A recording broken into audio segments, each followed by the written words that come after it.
Ver se dirige vers la voiture de Mishti et Rohan, mais un troll s'interpose et la voiture continue sa route. Vir pense que sa mère avait raison, il y a quelqu'un d'autre dans la vie de Mishti, mais il se demande qui il était. Soukmani demande à Radhika pourquoi elle l'a appelé si urgemment. Radhika prend la promesse de Soukmani de n'en parler à personne. Elle dit qu'à son retour, Pari avait été blessée au pied. Elle a vu Rohan s'occuper d'elle. Naina demande à Madame Aurora de ne pas croire les rumeurs, car elles se connaissent depuis toujours. Vir arrive. Naina lui dit que quelqu'un a dit aux parents de Janvi qu'il était allé en prison et qu'ils ne veulent plus de sa demande. Vir prend une batte et descend, sachant qui a fait ça. Soukmani demande à Radhika si les enfants lui ont dit quelque chose. Radhika répond que non, discuter de tout avec eux. Elle en parlera à Mishti. Rohan arrête la voiture sur le parking.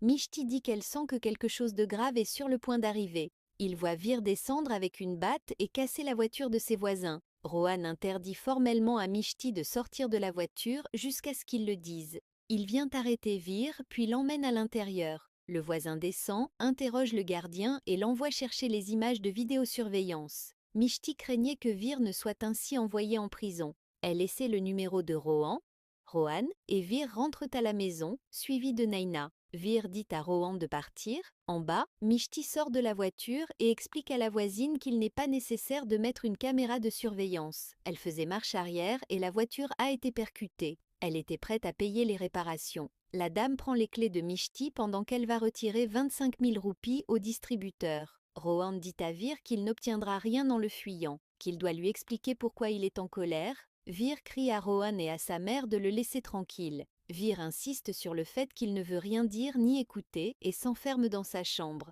Rohan quitte la maison, Mishti verse l'argent à la voisine. La dame reconnaît Mishti comme la petite amie de Vir.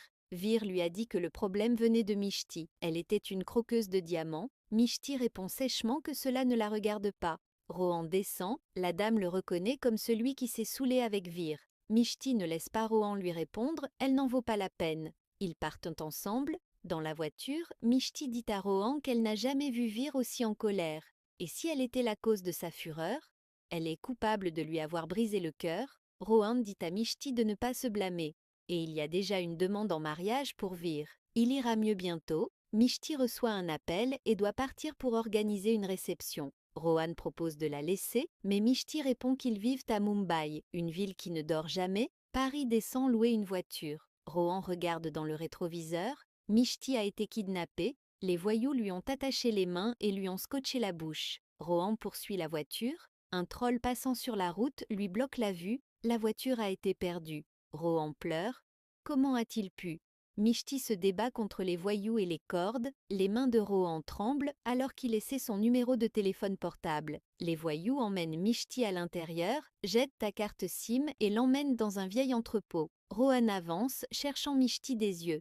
Il contourne le vieux magasin, arrête sa voiture et se demande où il doit la trouver. Il sort de sa voiture, il sent sa présence et se demande pourquoi elle est invisible.